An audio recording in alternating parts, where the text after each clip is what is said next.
Sous le soleil brûlant du Sahel, un projet de 3 milliards de dollars porté par Ibrahim Traoré commence à prendre forme. En quelques mois seulement, ce qui ressemblait à une utopie technocratique est devenu une ceinture agro-solaire bien réelle où l'énergie solaire et l'irrigation transforment des terres jadis stériles en champs productifs. Mais derrière ces images spectaculaires venues du Burkina Faso, une question dérangeante se pose. Et si ce pari de souveraineté énergétique et alimentaire bousculait autant les équilibres mondiaux que la vie quotidienne des paysans? À mesure que les pompes se mettent en marche, c'est tout un modèle de développement africain qui semble se réécrire. Le projet agro-solaire présenté pour 2025 ne se limite pas à une prouesse technique. Il introduit une promesse qui redéfinit les priorités du Burkina Faso. Le pays voit dans cette combinaison entre énergie solaire, irrigation régénératrice et agriculture intensifiée une voie capable de sécuriser durablement son autonomie intérieure. Au cœur de cette ambition, un bénéfice apparaît avec netteté: une réduction stable de la dépendance extérieure, condition essentielle pour tout État enclavé du Sahel. Chaque nouvelle station solaire agit comme un nœud stratégique reliant énergie, eau et production alimentaire. Les premiers hubs installés dans les zones les plus arides suggèrent déjà qu'un changement d'échelle est envisageable. Les familles qui vivaient au rythme des pénuries d'eau entrevoit désormais un horizon où la saison sèche n'est plus synonyme d'effondrement agricole. Si cette trajectoire se confirme, elle pourrait remodeler les rapports économiques régionaux et renforcer la stabilité sociale interne. L'enjeu dépasse donc la simple innovation. Il touche à la capacité d'un pays à inscrire sa souveraineté dans la durée, malgré les pressions climatiques et géopolitiques. Les premières données publiées en 2025 révèlent un basculement inattendu. La productivité agricole progresse déjà de 32%, alors que la ceinture agro-solaire n'est encore qu'à son stade initial. Cette progression, vérifiée dans plusieurs zones pilotes, déjoue les prévisions prudentes émises quelques mois plus tôt et ouvre une fenêtre sur ce que pourrait devenir une autonomie alimentaire durable. Dans ce contexte, la vision d'Ibrahim Traoré cesse d'apparaître comme une aventure théorique pour se transformer en un chantier national structuré. Dès les premières implantations, les ingénieurs mettent en place des stations solaires capables d'alimenter les pompes à eau, créant ainsi un cycle continu où énergie et irrigation se renforcent mutuellement. Les cartes, attends, les cartes thermiques et les relevés de terrain montrent que les terres autrefois stériles regagnent une fertilité mesurable grâce à l'apport régulier en eau, élément longtemps absent des régions les plus exposées aux sécheresses successives. Parallèlement, la dynamique sociale se recompose. Les villages proches des hubs pilotes voient affluer des jeunes qui, jusqu'alors, migraient vers les centres urbains pour trouver un emploi. Les femmes, souvent reléguées aux tâches les moins productives, deviennent des actrices clés des ateliers de séchage solaire et des chaînes de transformation. Cette redistribution silencieuse des rôles inaugure une nouvelle organisation communautaire où l'indépendance énergétique nourrit directement l'indépendance économique. Au niveau régional, la perception change également. Le succès technique des premiers mois attire l'attention des voisins du Sahel, tandis que les premières exportations d'électricité vers le Mali montrent qu'une coopération énergétique locale n'est plus une idée abstraite, mais une réalité émergente. Pour le Burkina Faso, cette mini-révolution n'est pourtant qu'un début.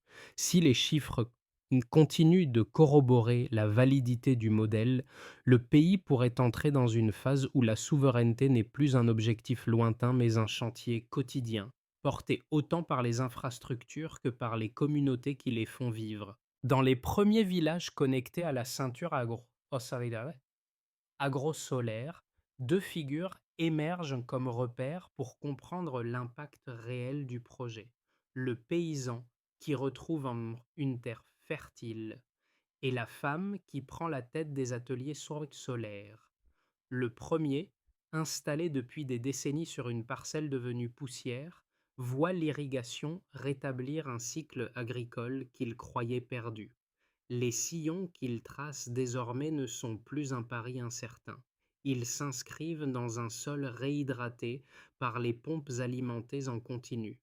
La régénération qu'il observe chaque semaine valide, à son échelle, la pertinence du modèle testé depuis le début de l'année 2025. Non loin de là, une responsable d'atelier solaire organise les chaînes de séchage et de conditionnement. Sa trajectoire illustre une transformation moins visible, mais tout aussi déterminante. L'apparition d'une économie locale gérée par des femmes qui convertissent la lumière en revenus stables. Les carnets de production qu'elle tient montrent une progression régulière du volume traité, preuve que l'énergie propre irrigue désormais l'activité économique autant que les cultures. Dans ces deux parcours se dessine la logique profonde du projet, un système où l'autonomie énergétique devient le moteur d'une autonomie sociale. Les villages qui participent aux phases pilotes enregistrent une amélioration sensible de la sécurité alimentaire et une diminution des déplacements saisonniers liés à la recherche d'eau. Les familles peuvent maintenir leurs activités sur place, ce qui stabilise la dynamique communautaire et renforce la cohésion locale. À travers ces récits, le pays mesure l'enjeu réel du programme, un changement de vie suffisamment concret pour soutenir dans la durée l'ambition d'un pays qui veut maîtriser ses ressources et définir ses propres trajectoires. Au début de 2025, tout démarre dans un silence prudent. Les premières stations solaires sont posées sur des terres où rien ne pousse depuis des années. Les équipes testent la pression des pompes, l'eau circule, le sol boit, des sillons apparaissent, le changement commence sans annonce spectaculaire. Puis, les images satellitaires confirment la bascule. Les surfaces irriguées gagnent du terrain. Des rectangles verts émergent dans des zones que l'on disait condamnées. Les relevés s'alignent. Les capteurs enregistrent des cycles réguliers. L'énergie circule sans interruption. La mécanique du projet prend forme. Le pays bascule alors dans une séquence plus rapide. Les agriculteurs reviennent vers leurs parcelles. Les premières récoltes test lèvent. Les sacs de céréales augmentent de volume. Les ateliers de séchage s'activent. L'espoir, encore fragile, se matérialise. Ce n'est plus un concept, c'est une chaîne productive complète. Dans les hubs solaires, la coordination se renforce. Les ingénieurs vérifient les turbines, les techniciennes ajustent les panneaux, les équipes notent chaque variation. Le suivi devient quotidien. Les villages s'habituent à la lumière nocturne. Le réseau se stabilise. Les premiers excédents apparaissent. Cette montée en puissance crée le premier tournant. Les importations de diesel chutent. Les dépenses publiques euh, diminuent. Les budgets locaux, et ça, respirent. Les administrations réaffectent les économies. L'État réévalue ses priorités. Les décisions suivent cette dynamique nouvelle. Chaque kilowatt propre produit devient un argument concret. À ce moment, Ibrahim Traoré intervient pour fixer le rythme. Il exige des rapports précis. Les équipes accélèrent, les zones pilotes s'étendent, les collectivités s'impliquent, les lignes de distribution sont réorganisées. Le projet cesse d'être une expérimentation. Il devient une politique nationale. Cette accélération crée le deuxième acte. Les villages proches des stations se transforment. L'accès à l'eau devient stable. Les surfaces cultivées doublent dans certaines zones. Les coopératives se reconstituent. Les marchés se remplissent. Le travail revient. Les jeunes restent. Les écoles rallument leurs classes du soir. L'impact social s'installe. Mais la montée en charge ne s'arrête pas là. Les régions voisines observent net. Le Mali propose une interconnexion. Les premières mégawatts franchissent la frontière. Le geste est symbolique. Le pays frère constate que l'autonomie n'est plus une promesse, c'est une capacité réelle. L'exportation signe un changement d'échelle. Vient alors la phase la plus visible, la propagation du modèle. Les champs se multiplient autour des hubs. Les bassins d'eau se remplissent plus vite qu'avant. Les réseaux d'irrigation s'étirent. Les villages construisent leurs propres ateliers. Les femmes gèrent les flux de produits séchés. Les revenus se stabilisent. Les familles planifient. Cette dynamique crée une nouvelle attente. Les populations réclament l'extension du programme. Les districts en dehors des zones pilotes demandent leurs stations. Les autorités locales révisent leur calendrier. Les ingénieurs étudient les sols, les installations s'enchaînent, le pays entre dans une logique cumulative. Chaque implantation renforce la suivante. Le dernier mouvement s'impose presque naturellement. Le Burkina Faso adopte son propre cycle d'énergie et d'eau. Les terres reprennent vie, les récoltes s'additionnent, les finances publiques gagnent en marge de manœuvre, les villages dotés de hubs prennent de l'avance, le centre administratif s'adapte. Les experts étrangers observent, intrigués par la vitesse du déploiement. Ainsi se déroule la séquence complète. Déclenchement, montée, ancrage, propagation, stabilisation. Un enchaînement rapide mais maîtrisé. Un système où les décisions s'articulent avec les effets visibles. Un pays qui transforme une contrainte climatique en moteur d'organisation. Une trajectoire qui pousse la ceinture agrosolaire à devenir l'axe structurant de toute une transition nationale. La transition mesurable apparaît dès les premiers mois. La capacité énergétique propre atteint 6000 MWh, un niveau jamais observé dans le pays avant le lancement de la ceinture agrosolaire. Cette montée représente un basculement clair entre l'ancien système dépendant du diesel et un réseau alimenté presque exclusivement par le solaire. Le chiffre montre surtout que l'énergie devient accessible en continu, ce qui constitue la condition essentielle pour stabiliser les cycles agricoles dans les zones les plus exposées aux sécheresses. Cette donnée énergétique se reflète immédiatement dans le domaine agricole. Les premières relevées indiquent une augmentation de 32% des rendements, confirmant que l'irrigation régulière transforme les pratiques de production. Le pourcentage traduit un changement structurel inédit dans un pays contraint par l'aridité chronique. La progression observée dans les zones pilotes démontre que la combinaison énergie-eau n'est pas seulement efficace, mais reproductible dans des contextes écologiques similaires. La dynamique économique suit la même logique. Les analyses budgétaires montrent une diminution annuelle de 180 millions de dollars liée à la baisse des importations de diesel. Cette contraction des dépenses publiques libère des marges d'investissement pour des programmes agricoles et sociaux. La somme épargnée illustre un transfert de ressources vers l'intérieur du pays, permettant de renforcer les infrastructures locales. Ce mouvement confirme que l'indépendance énergétique génère une chaîne d'effets cumulés qui bénéficie directement aux collectivités. Parallèlement à ces indicateurs majeurs, les données sanitaires témoignent d'un impact moins visible mais crucial. Dans plusieurs districts, l'accès à l'eau purifiée réduit la prévalence des maladies hydriques. Les systèmes de filtration, alimentés par la chaleur excédentaire des turbines solaires, assurent un approvisionnement stable en eau potable. Les registres locaux signalent une baisse significative des épisodes infectieux pendant la saison sèche. Les communautés qui vivaient dans une vulnérabilité permanente gagnent en sécurité et en stabilité. Le volet social confirme cette tendance générale. Les lieux de transformation agricole, largement soutenus par l'énergie solaire, génèrent une activité économique régulière. Les ateliers de séchage, de conditionnement et d'assemblage deviennent des pôles d'emploi permanents. Cette structuration progressive de microchaînes industrielles montre que la ceinture agrosolaire dépasse le stade de l'expérimentation.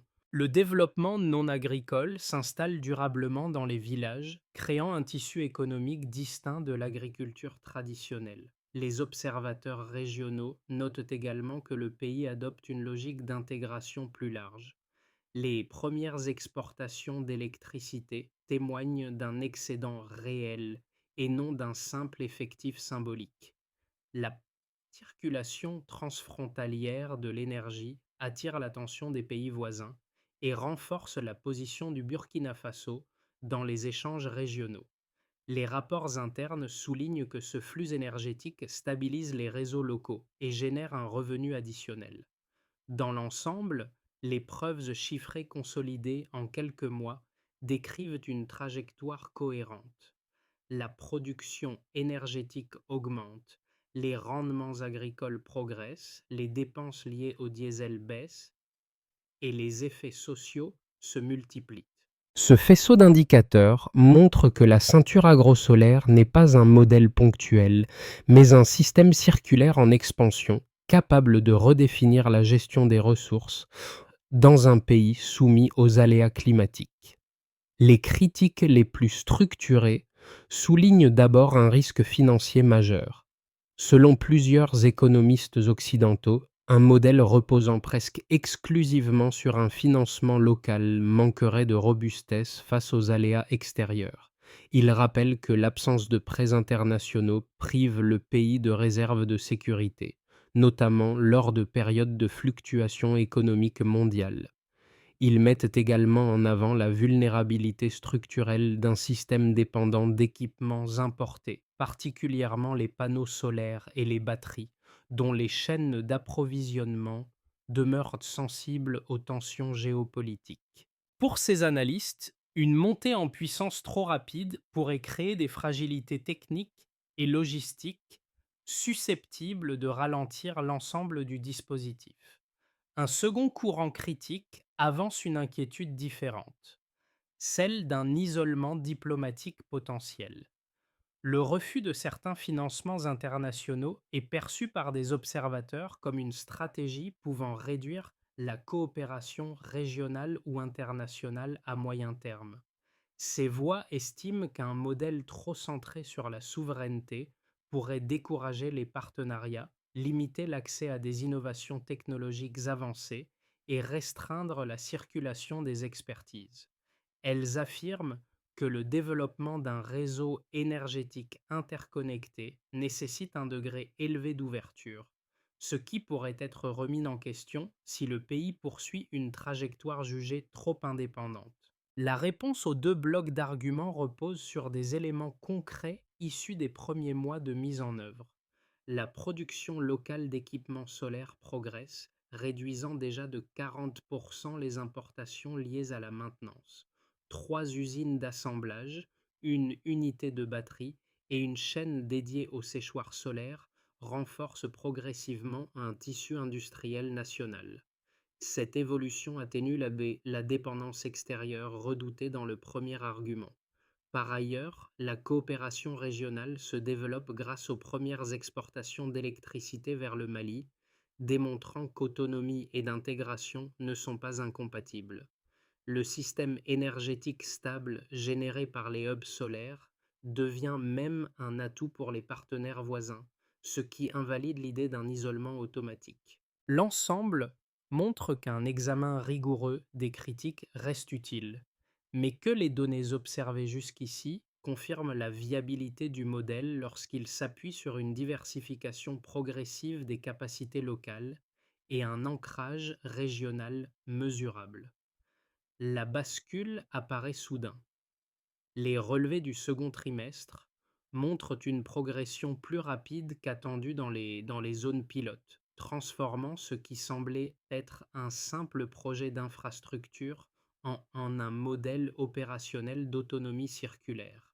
Les villages témoins, longtemps dépendants de camions-citernes ou de générateurs instables, fonctionnent désormais avec une énergie continue et une irrigation régulière. Cette stabilité nouvelle redistribue les dynamiques sociales. Les ateliers de séchage se professionnalisent, les coopératives se renforcent et les familles ajustent leurs activités à un rythme plus prévisible.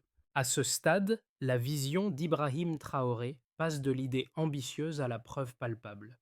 Les premiers échanges régionaux, notamment avec le Mali, confirment que l'excédent énergétique n'est plus une hypothèse mais un flux mesuré. Les équipements locaux issus des nouvelles unités d'assemblage réduisent les périodes d'arrêt et améliorent la maintenance des réseaux. Les communes observent une baisse des migrations saisonnières, signe que l'accès à l'eau, d'achat et au travail recompose les habitudes de déplacement. Ce moment charnière révèle également un point essentiel. La ceinture agrosolaire ne transforme pas seulement les infrastructures, elle modifie la manière dont les communautés s'organisent autour de leurs ressources. La lumière, autrefois contrainte météorologique, devient un levier quotidien. Les effets concrets du projet deviennent visibles à mesure que les hubs solaires se multiplient. Les transformations touchent plusieurs couches de la société, chacune révélant un déplacement profond des équilibres du pays. Dans les zones rurales, la première métamorphose concerne la terre elle-même. Les surfaces irriguées s'étendent, permettant aux agriculteurs de cultiver au-delà des seules saisons favorables. Les cycles agricoles gagnent en régularité. Les réserves d'eau délivrées par les pompes solaires stabilisent les rendements, réduisant les écarts entre bonnes et mauvaises années.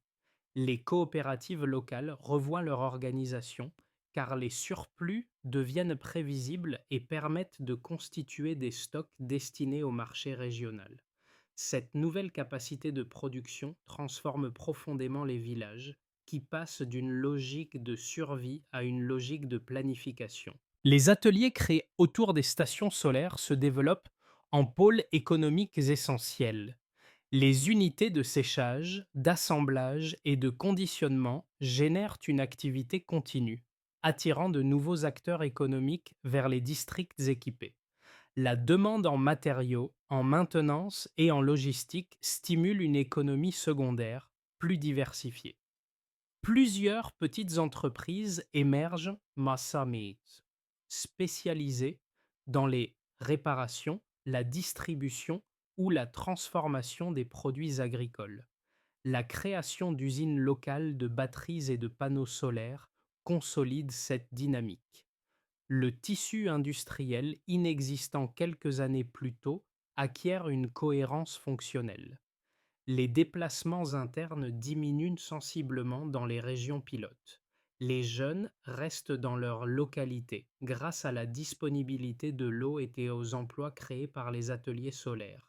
Les femmes, désormais majoritaires dans les chaînes de séchage et de transformation, consolident leur rôle économique. Elles deviennent des actrices d'organisations communautaires capables de négocier des volumes, d'assurer la distribution et d'introduire des pratiques efficaces.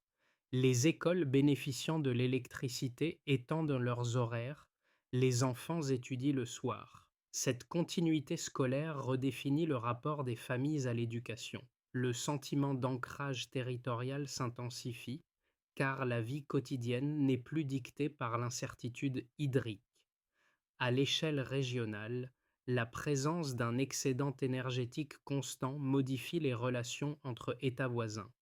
Le Mali devient le premier récepteur d'électricité, renforçant un réseau d'interdépendance dont les deux pays tirent avantage. Les observateurs extérieurs reconnaissent que le modèle testé fonctionne, même s'il reste prudent quant à sa reproductibilité. Les échanges autour de la technologie solaire locale, fabriquée dans les nouvelles unités industrielles, suscitent l'intérêt d'autres pays du Sahel.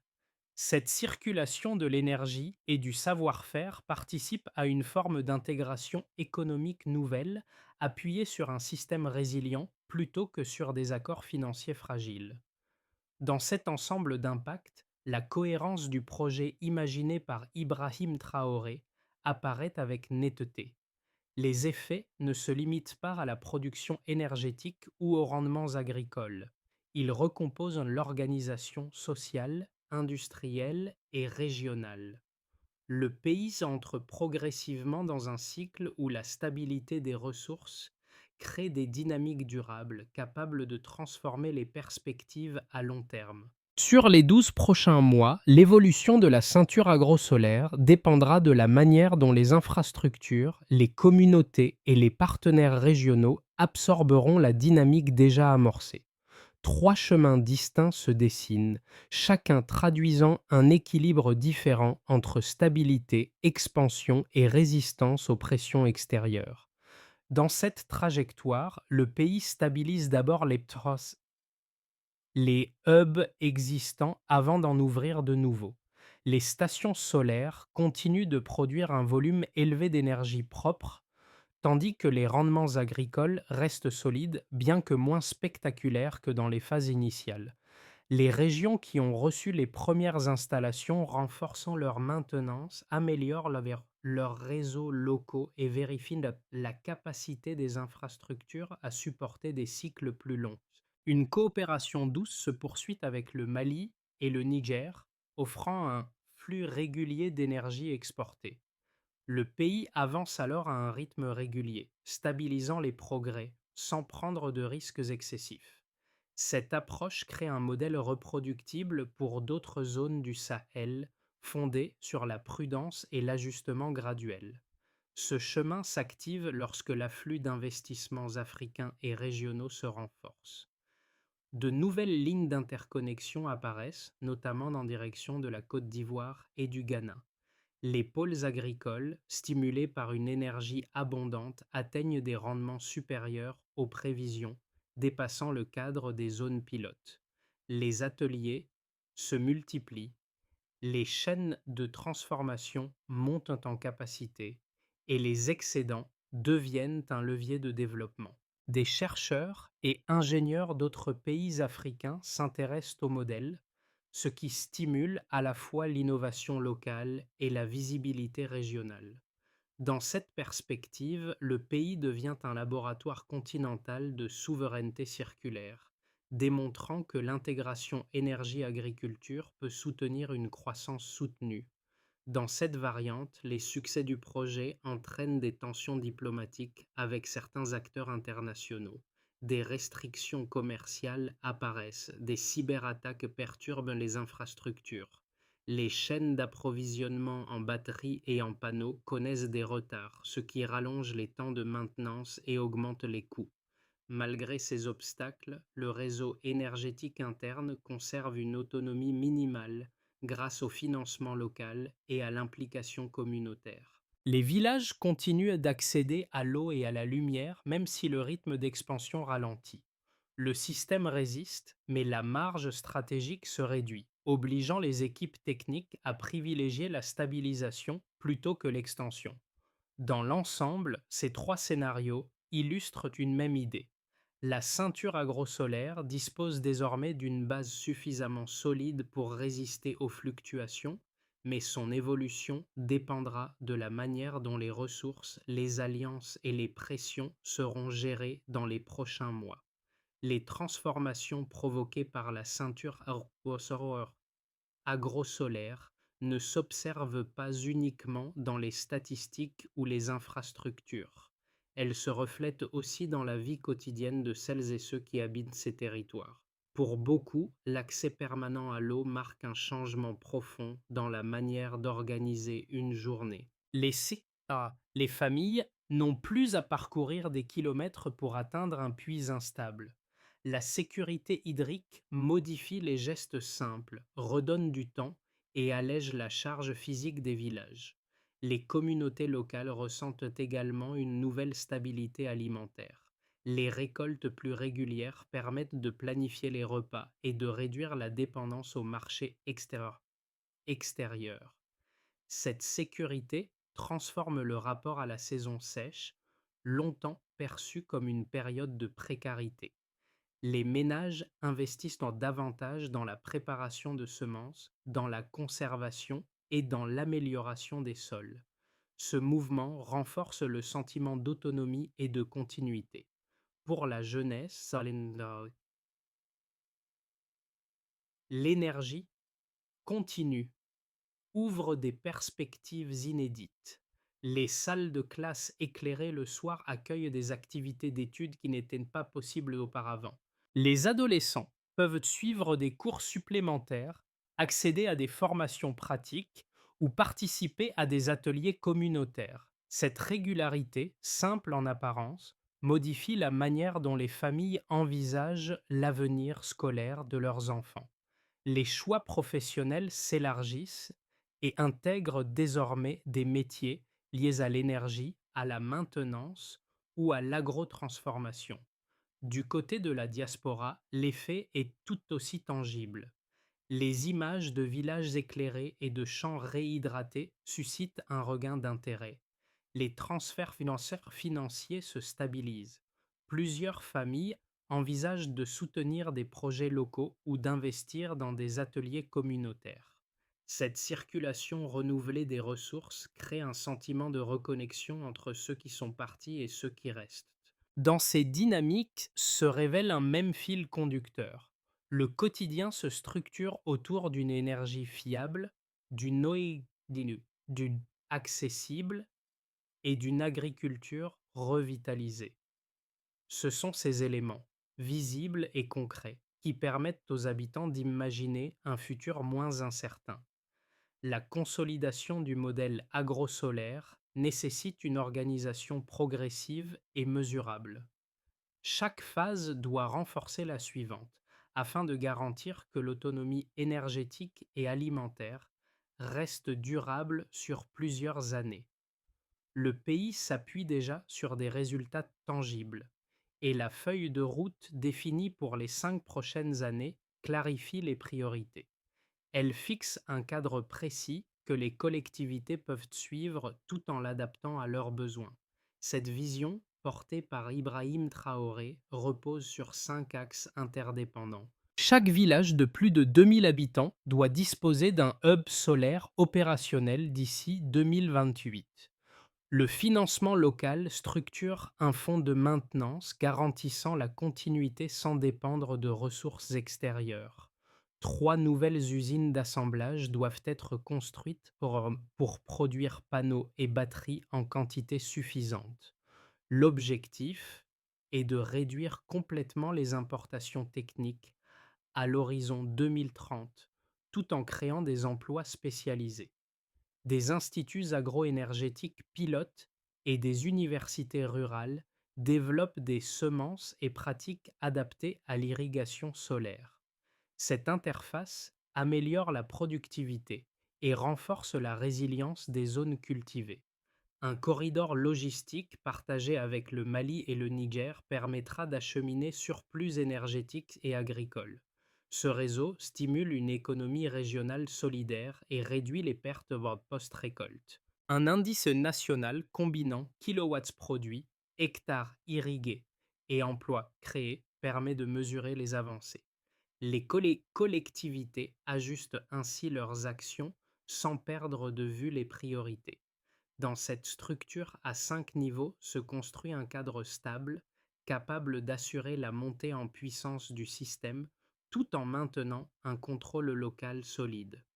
Dans les villages où les premiers hubs ont été installés, le paysan qui observait la terre reprendre vie devient, presque malgré lui, le symbole silencieux d'un basculement plus vaste.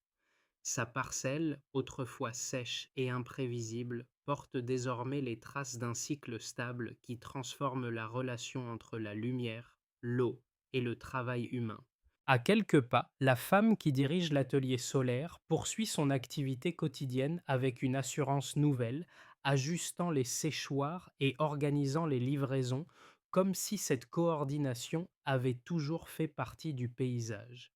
Ces deux figures incarnent la transition profonde qu'imaginait Ibrahim Traoré lorsqu'il évoquait la capacité du pays à forger sa propre voie. Leurs gestes, simples mais constants, matérialisent une autonomie longtemps rêvée. Les récoltes qui s'accumulent, les produits séchés qui quittent l'atelier et les champs qui demeurent même en saison sèche rappellent que la transformation n'est plus seulement technique. Elle est vécue, partagée, transmise. Au fil des jours, cette normalité nouvelle devient une force. Elle prouve que la stabilité peut naître d'un enchaînement de petits actes répétés, que l'indépendance commence par des choix quotidiens et que l'avenir d'un pays peut tenir dans la persévérance discrète de ceux qui refusent de renoncer à leurs terres. Les transformations observées dans les villages pilotes montrent qu'un modèle fondé sur l'énergie propre et l'agriculture régénératrice peut redessiner les conditions de vie d'un pays entier. Les familles réorganisent leur quotidien autour d'une eau stable, les ateliers tournent sans interruption et les terres cultivées conservent leur vigueur, même en période de chaleur extrême. Cette évolution progressive démontre qu'un changement structurel peut naître de décisions coordonnées et d'une implication collective forte. Dans ce contexte, chacun peut réfléchir à la manière dont ces dynamiques pourraient inspirer d'autres communautés confrontées à des défis similaires. Les innovations locales, même modestes, deviennent des leviers lorsque plusieurs acteurs s'en emparent et les adaptent à leur réalité. Les échanges d'idées, les retours d'expérience et les coopérations de proximité offrent des chemins concrets pour avancer ensemble. Rien n'empêche d'ouvrir un espace de discussion, de poser des questions ou de partager une réflexion personnelle. Les perspectives se construisent souvent dans le dialogue, lorsque différentes voix se rencontrent et s'écoutent. Ainsi, chacun peut contribuer à son échelle à imaginer des solutions plus durables et plus solidaires.